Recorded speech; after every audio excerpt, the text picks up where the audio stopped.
that we had to fly the mission that we were trained to fly. Then we were failures. Now, fewer in number, they carry on a mission of a different kind.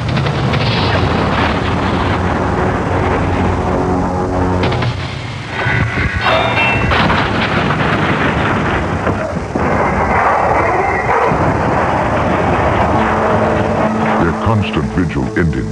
Diamond-edged guillotines break the backs of these winged cold warriors. Just outside of Tucson, Arizona, B-52 carcasses are displayed for the Russian satellites to witness. America's strategic bomber force once numbered more than 1,000. Today, there are less than 200 bombers left in the Air Force.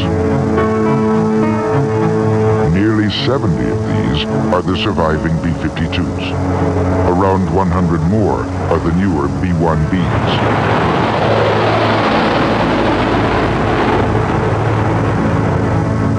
Designed to fight World War III, both carry on the strategic bomber legacy, reinvented for the post-Cold War world.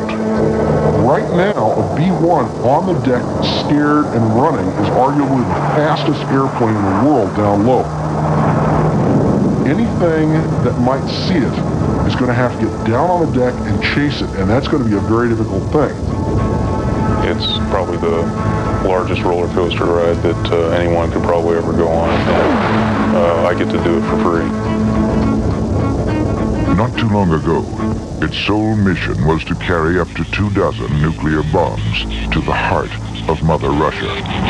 Each of them 25 times more powerful than the one dropped on Hiroshima. Now, B-1 crews spend most of their time preparing to deliver a non-nuclear munition anywhere on the globe in a moment's notice. Typically, this intercontinental weapon strikes from 500 feet at more than 900 miles per hour. By combining these factors of low observability, great weapons capability, and fantastic command control communications along with high speed and long range, you have a potential war winner. Something that would allow you to go and do with one aircraft what took a dozen F-117s on the first night of the Persian Gulf War in 1991. In 1991, when war sent America's most elite strike fighters to the Persian Gulf, America's newest bomber was left behind. After 5 years preparing to carry out a nuclear strike, crews and planes were simply not ready for the fast-paced, precision-planned conventional operation.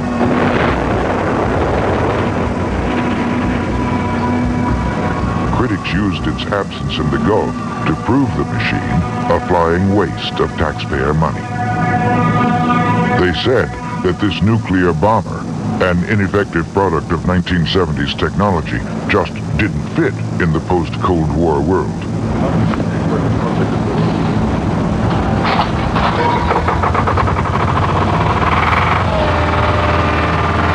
Months after Desert Storm, the Boom, as its crews call it, was reconfigured to carry 84 500-pound conventional bombs.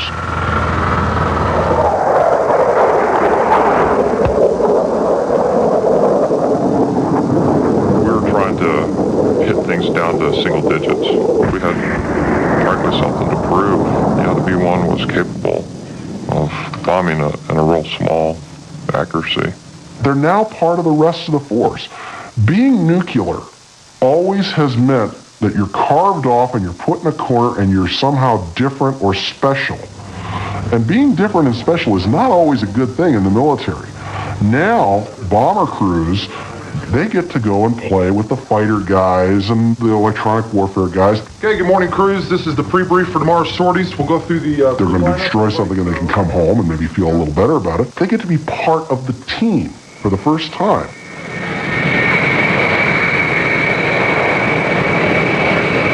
Carrying a 50,000-pound payload and only radars, chaff, and flare to defend itself, the B-1 is ready. Heading 053 back is correct. Contact tower ready for departure.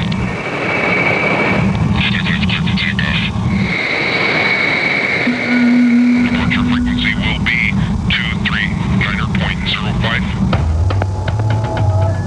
variable geometry wings fully outstretched and the engines flooding with JP4, the Bone rises off the tarmac in West Texas.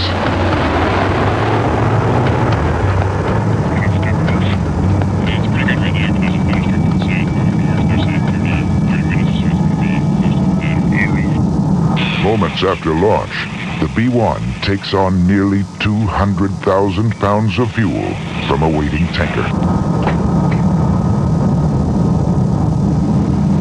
With a full fuel load, the B-1 has a range of over 7,000 miles at a cruising altitude of 25,000 feet.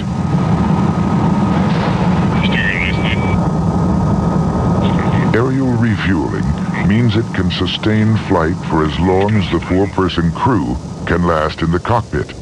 And although the plane is half the length of a football field, its cramped cabin is no larger than 4 telephone booths. The personalities fit in the cockpit, regardless of how they are. If you're asking, do they have some kind of a jock mentality, I don't see that because of the fact that we don't allow that pretty much on the crew because we are 4 people coming together as one cohesive unit. So if one person is a little bit different than the others, we'll try to conform them to fit into our little cohesive unit, if you will.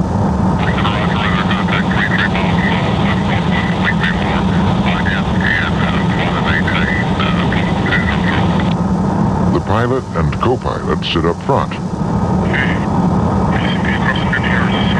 The offensive and defensive systems officers in a separate compartment about 6 feet behind them. The offensive systems officer, his job is to get the switches configured and get the INS configured and everything so that he can drop bombs the most accurate way he can. On the other hand, the DSO is primarily concerned with threats in the target area. And if you think about it, where are we going to strike? We're not going to go strike somewhere that probably is not defended. So his job is going to be busy, my job is going to be busy, and the pilots have to kind of juggle the two of us because we're kind of separated at the time. So I've got to get the bombs on target, but the D's got to defend the aircraft.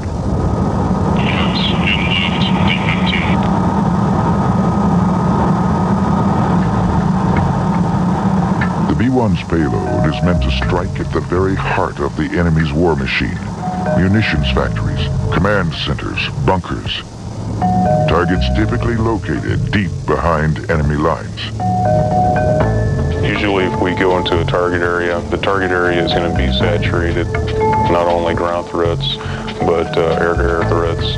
So this is where things start getting a little intense.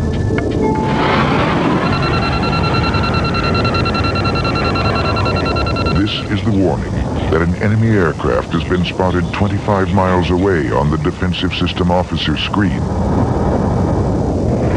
Before the enemy fighter closes in for the kill, the B-1 pilot points the aircraft 20 degrees nose down, puts it in terrain following mode, and lets go of the stick. With its wings swept back, the plane drops from 25,000 feet to 500 in less than a minute. You're sitting there with your hands by your side watching this airplane head towards the ground, and you're just concentrated on that scope. Is this airplane doing what it's supposed to? The B-1 is doing what it must to survive. Once spotted by the fighter's radar, the unarmed bomber is as good as dead. The crew's best bet is to hide the 400,000-pound jet in the ground clutter below. You don't have to completely defeat the threat. You just have to momentarily defeat the threat. Buy yourself a couple seconds here and a couple seconds there. The bomber's greatest defense is its ability to hug the deck and slip beneath enemy radar at near supersonic speed. We use the terrain to our advantage when we're low. Like if you were water, where would you flow, you know? And you use that terrain to get yourself buried in there as best you can. Making the B-1 resemble a catfish, the fins on the aircraft's nose help stabilize it at low levels. Flying a few hundred feet off the ground, frequently at night, pilots count on the terrain-following radar to keep the plane from hitting the dirt.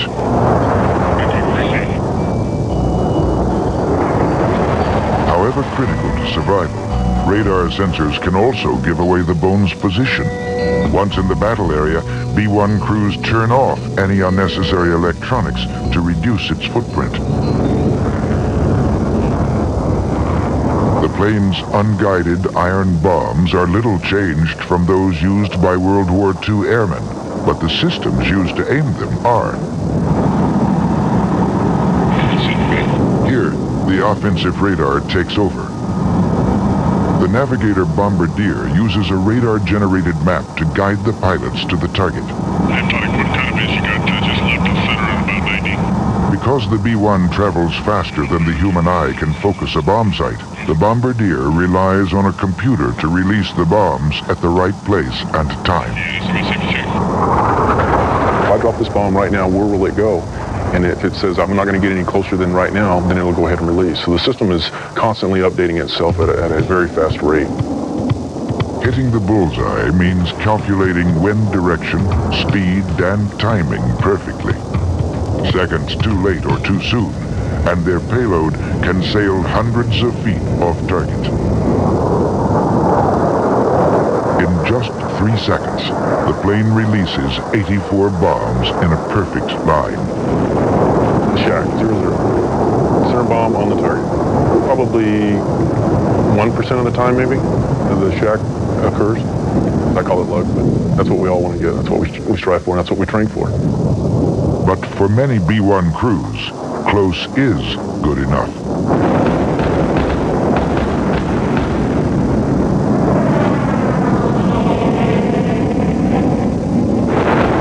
Even up to 50 feet off the target, the string of exploding 500-pound dumb bombs leaves a charred scar 1/3 of a mile long and 100 feet across.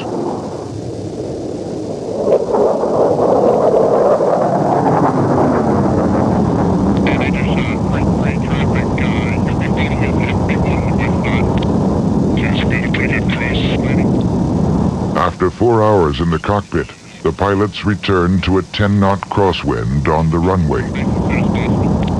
When you're coming in and trying to land with a crosswind or gusty winds, it's particularly challenging because a big gust of wind can come along just as you're at a very slow airspeed and high angle of attack, just trying to touch down, and that gust of wind blows the airplane.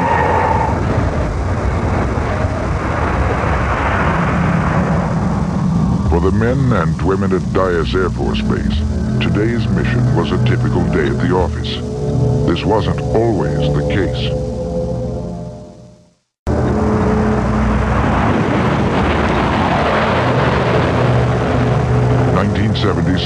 After sinking nearly 10 years and millions of dollars into the first B-1, an Air Force study determined that 60% of the B-1 force would be downed by Soviet air defenses before ever reaching the target.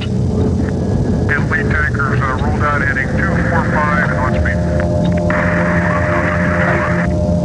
Critics claimed that the bone could not jam modern Soviet radar defenses in order to penetrate enemy airspace. President Jimmy Carter canceled the program. And here it is, ladies and gentlemen, the most advanced strategic aircraft in the world, the B-1B. But just 4 years later, the bone was resurrected.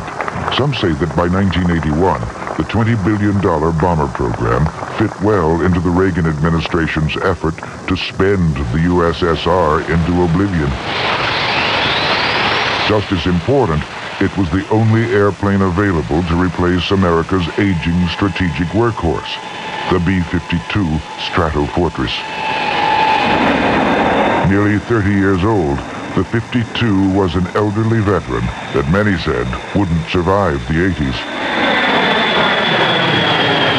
Today it flies on as the oldest aircraft in the Air Force inventory. It is projected to serve to the year 2030 in the conventional role. But like the B-1, it too can be reconfigured for its doomsday mission in just a few hours. A mission that even today, American pilots still quietly train for. The nuclear mission, you had that big long track line that might go on for 4 and 5 hours. Page after page on this chart, and sometimes that was all you saw was a track line and train and a few towns here and there. And sometimes you had no clue where it was. One black line, one bomber, one target. a scenario repeated by thousands of pilots. Together, it is the PSYOP, the Single Integrated Operational Plan. First designed in 1960, it envisioned a day when scores of American nuclear bombers and missiles would be sent to hit countless targets across mainland China and the USSR. The man most credited with engineering America's doomsday machine was General Curtis LeMay, the first commander-in-chief of the nation's nuclear arsenal, known as SAC, or Strategic Air Command. It was under his guidance that American bombers burnt Tokyo to the ground and ultimately brought Japan to its knees during World War II. Some claim that during the years that followed, at the height of the Cold War, General LeMay would encourage Presidents Eisenhower and Kennedy to unleash a bolt-out-of-the-blue full-scale nuclear attack on the Soviet Union. General LeMay, he was the first legitimate and righteous purveyor of megadeath. This is a man who, before there was ever a nuclear weapon put in his arsenal, had probably killed or ordered the death of several million people, be they Germans, Italians, Japanese, during the Second World War. And one has to wonder if the experience did not desensitize him so that he was able to rationalize megadeath and still be able to sleep at night. LeMay's fervor became the standard for the bomber pilots under his command. I'm sure that Stratcom, in their various personality performance profiling tests and such, looked for people who could go ahead and deal with the potential horrors of a post-Holocaust world. I mean, that they could go do their missions and be able to go drop a weapon of unthinkable power on potentially a large population center and then walk away and try and continue their life. We had a mission and we performed it, and we told our families very little about what we really did. They know generally what we did. We never discussed with them targets, our mission, or any of that. You just couldn't humanly think about it 24 hours a day, 7 days a week. As recently as 1991, SAC bomber crews sat an around-the-clock vigil near their planes, fully loaded with nuclear bombs, waiting for the warning that World War III was underway.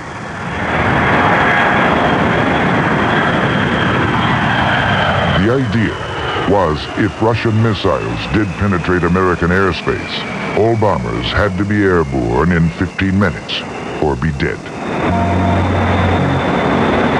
3, 2, 1, E-turn.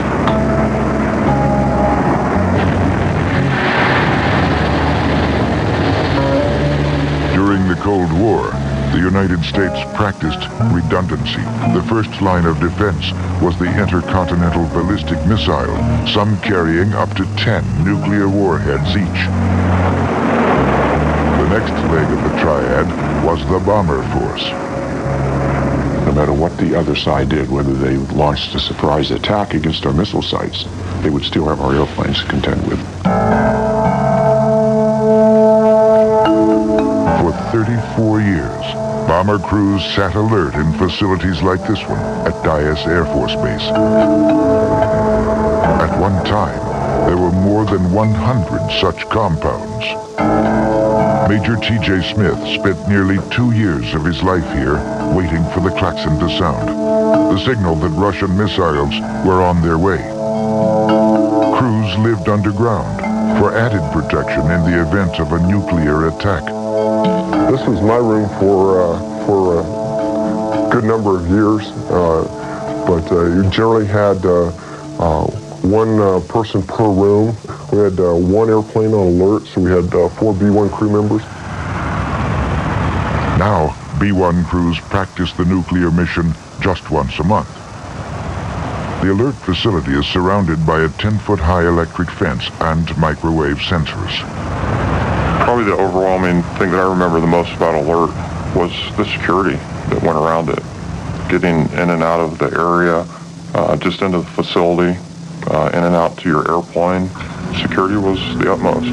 The guards looked like they were ready to throw you down and beat you up at a moment's notice.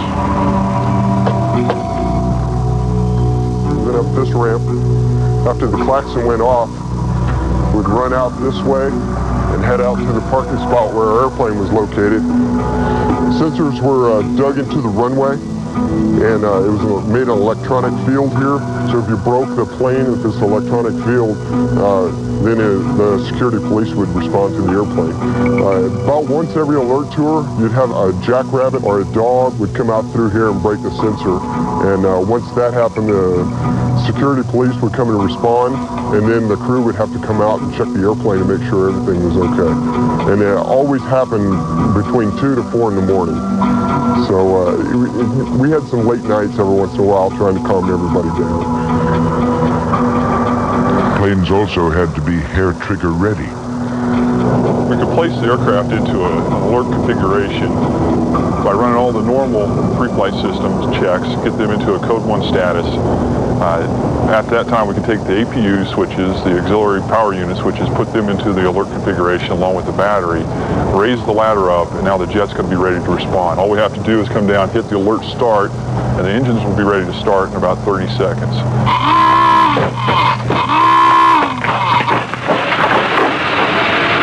Until 1991, the klaxon would sound 3 times a week, sending crews in a race for their lives to get the aircraft off the ground. Until the men reached the cockpit and decoded an incoming message from SAC headquarters, they had no way of knowing whether or not the alert was real.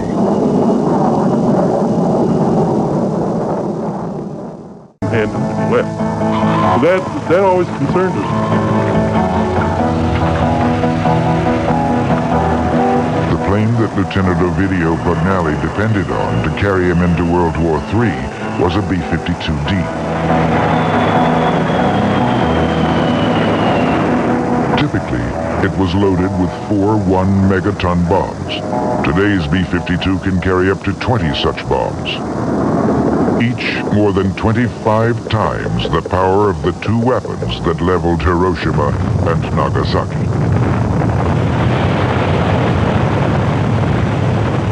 The first bomb dropped on Hiroshima was 13 kilotons.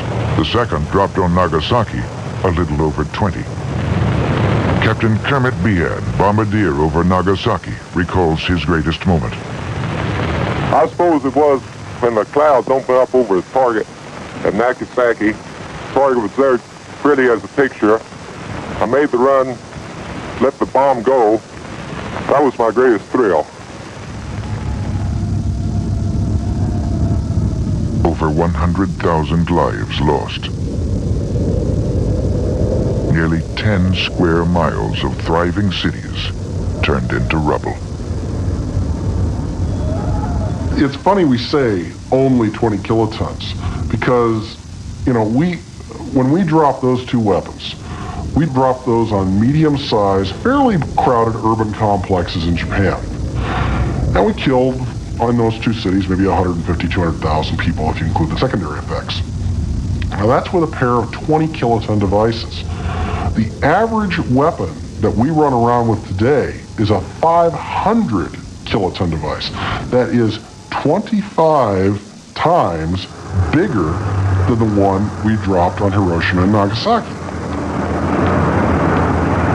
The original atom bomb weighed in at 8,900 pounds and required 5 men and a hoisting rig to cram it into the B-29 bomb bay. When the thermonuclear weapon came out, then I think thoughtful people began to ask, is this a weapon of war, or as Eisenhower said, is it a form of insanity? A decade of innovative American engineering gave birth to the thermonuclear weapon, a greater bang in a smaller package.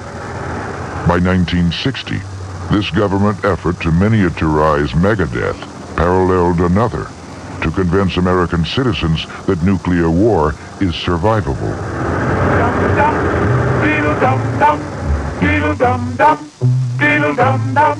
There was a turtle by the name of Bert. And Bert the turtle was very alert. When danger threatened him, he never got hurt. He knew just what to do. He ducked and covered, ducked and covered, ducked. I remember as a child growing up, of course, the duck and cover exercises. The little turtle doing his duck and cover routine. We look upon those as humorous today. At the time, they were deadly serious. It's a bomb. Duck and cover. The effects of a 500 kiloton weapon today, properly delivered, the fireball alone would probably cover the whole of Manhattan Island if it was dropped in downtown New York.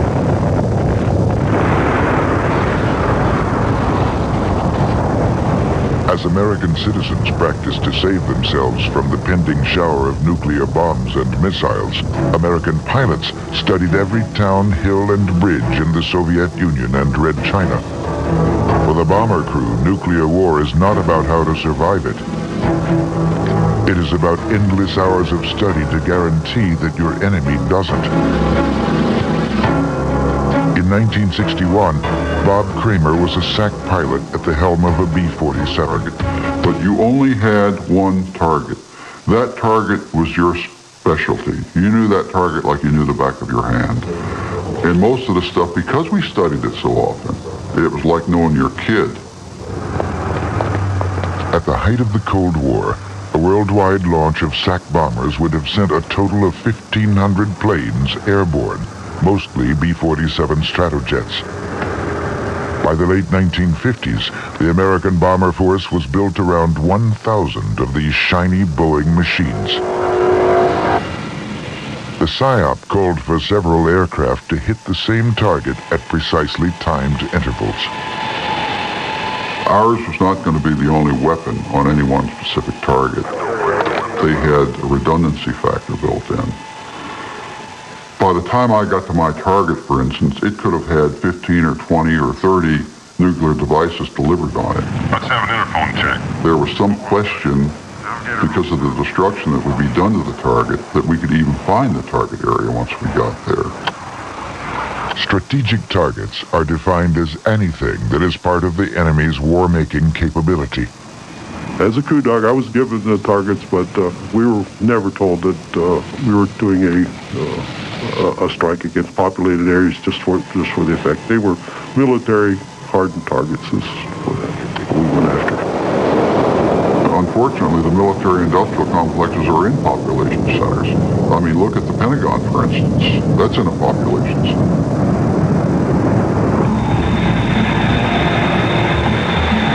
To reach their target, the crews had to fly higher and faster than the latest Soviet air defenses. As the first swept-wing all-jet bomber, the B-47 Stratojet sustained flight at 600 miles an hour and 40,000 feet, where no Soviet fighter could touch it.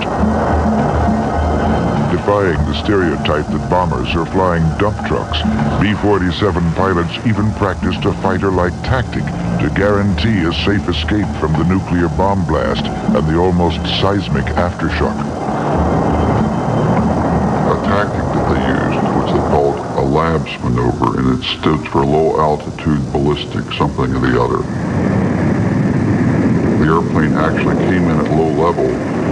It pulled up and did what we refer to as an Immelman, where when the airplane got to about this point, it would release the weapon. Of course, the trajectory of the weapon would take it in a parabolic arc to the target, and we would pull the airplane up and then roll it out. And that was to avoid the blast effects of the weapon and so forth. The B-47 swept-wing design, compact 110-foot-long body, and speed made this tactic possible. But the G-forces required to carry it out stressed the bomber's frame until cracks in the fuselage finally doomed the maneuver. Tactics aside, there was no way to completely escape from the deadly mass rising from the impact area.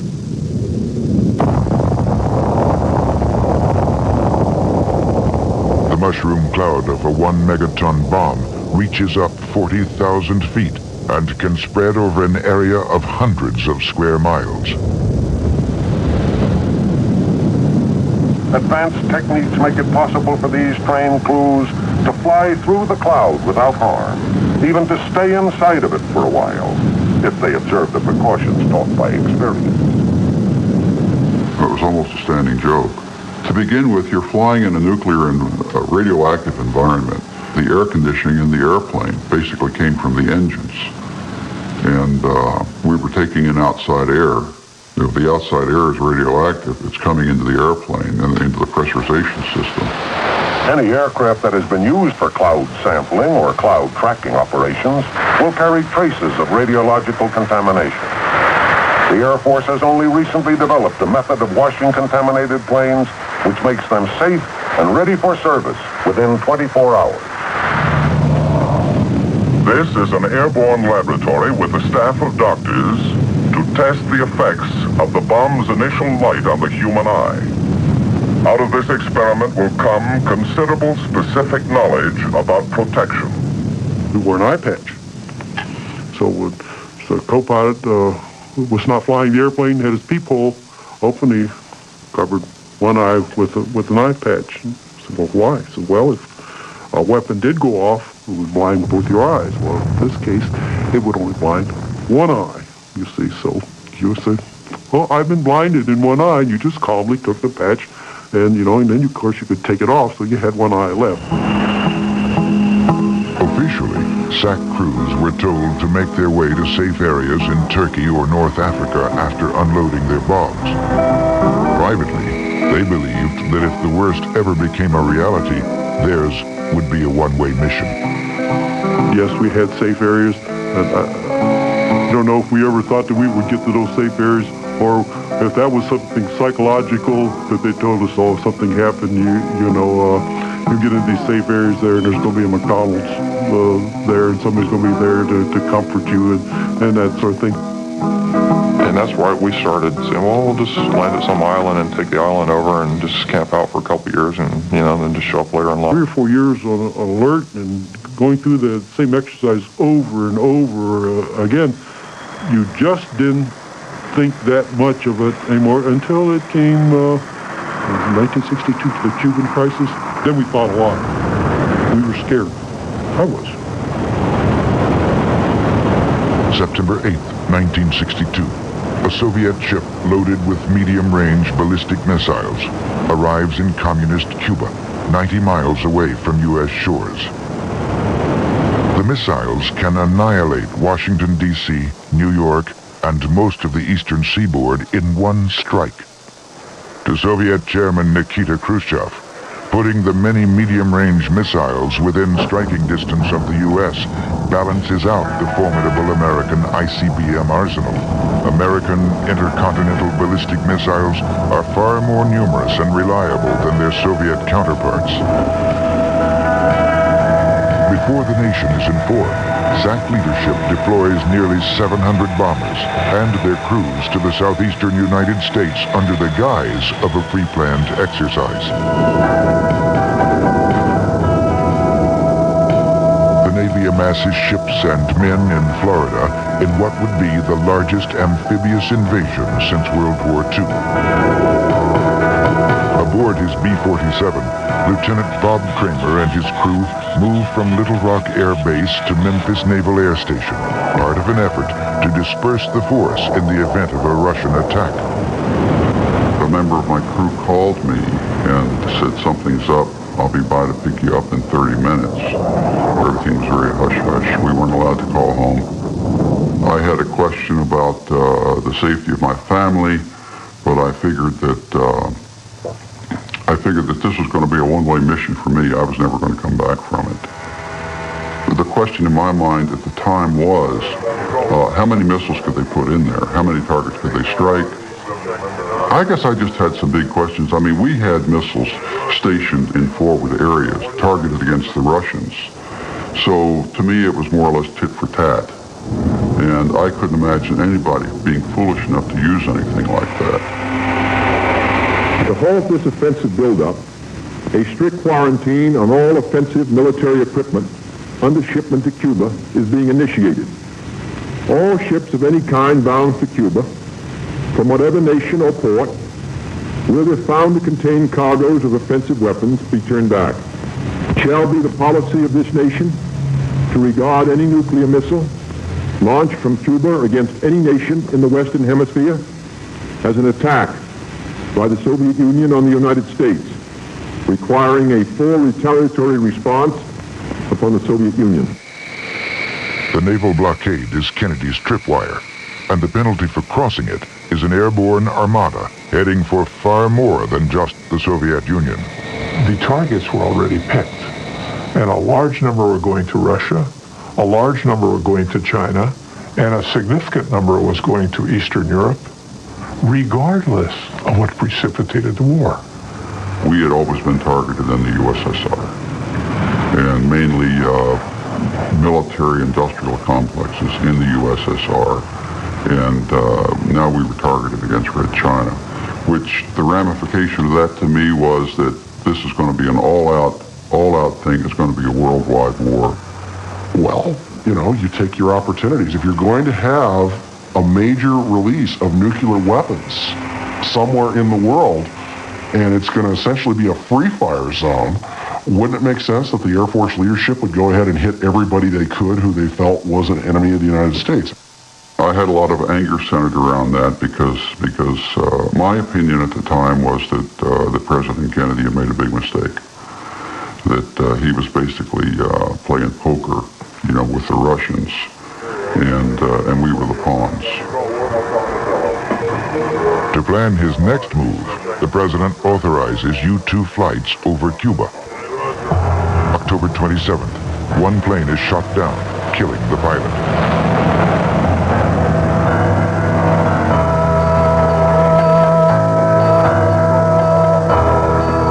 Same day, one Soviet ship crosses the line, violating the blockade.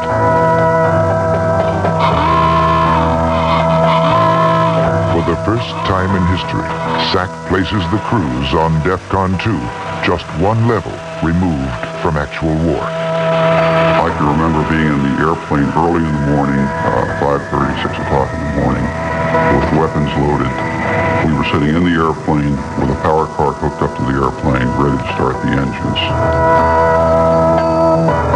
General LeMay sees in the crisis a great opportunity and urges the young president to launch a full-scale attack against Cuba. Kennedy sends a message to Khrushchev that if the missiles are not removed, the United States will strike. Poor old Khrushchev and the people around him, I don't think, understood the people they were facing very well.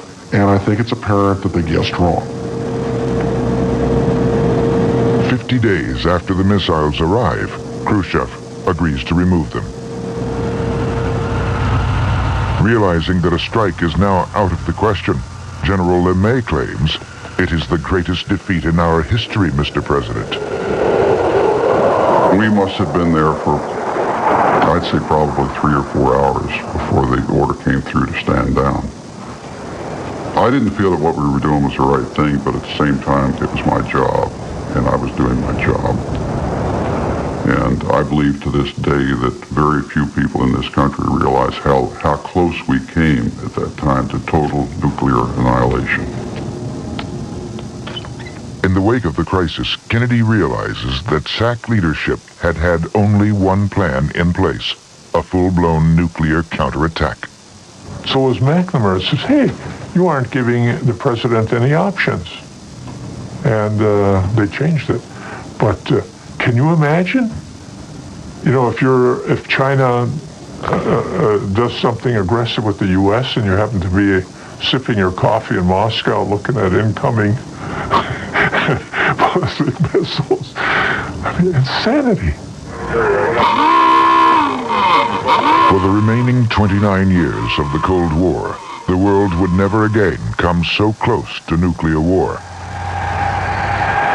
Whatever the zealotry of the top leadership at SAC may have been during those time frames, they really firmly believed, and I think they were correct, that if the other guy never came after us and we never sent our forces after him, In other words, if we maintained the balance of terror, then we won.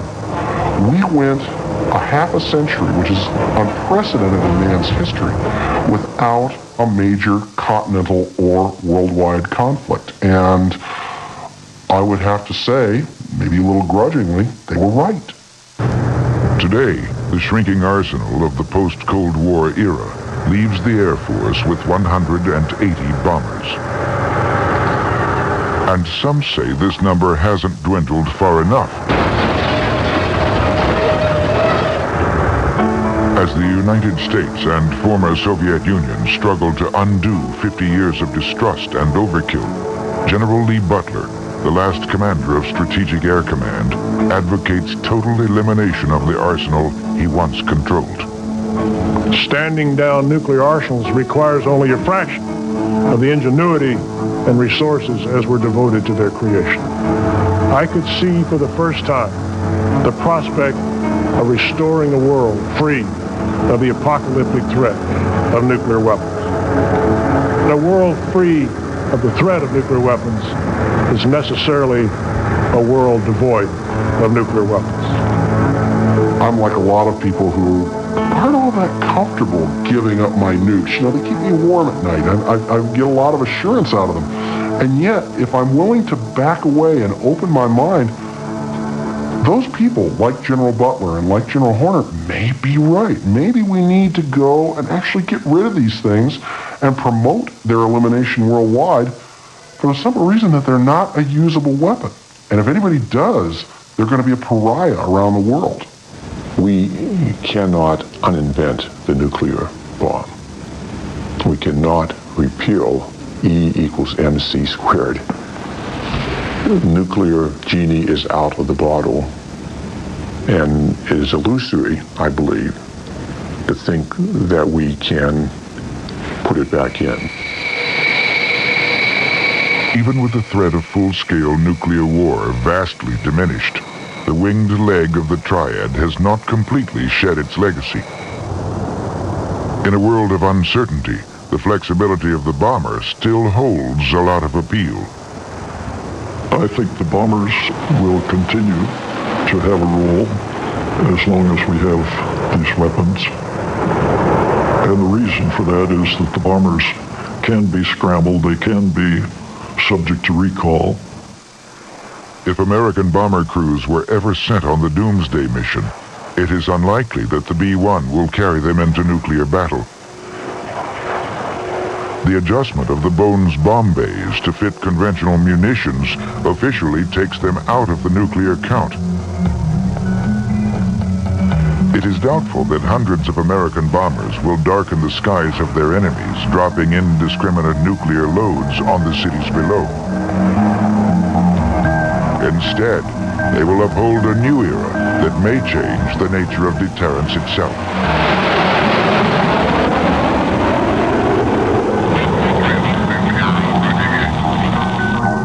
I think that we may see a world someday where the vices of nuclear weapons will so outweigh their virtues, the countries may actually give them up in preference to precision strike. Precision strikes crippled Iraq during the Gulf War, something nuclear bombing has never done.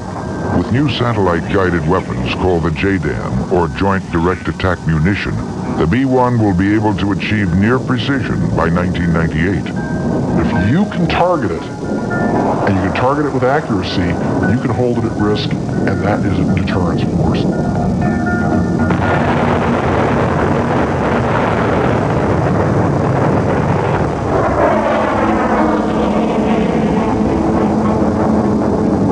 By the turn of the century, bombs like the JDAM will be carried on the same rotary launchers that once carried the instruments of Armageddon.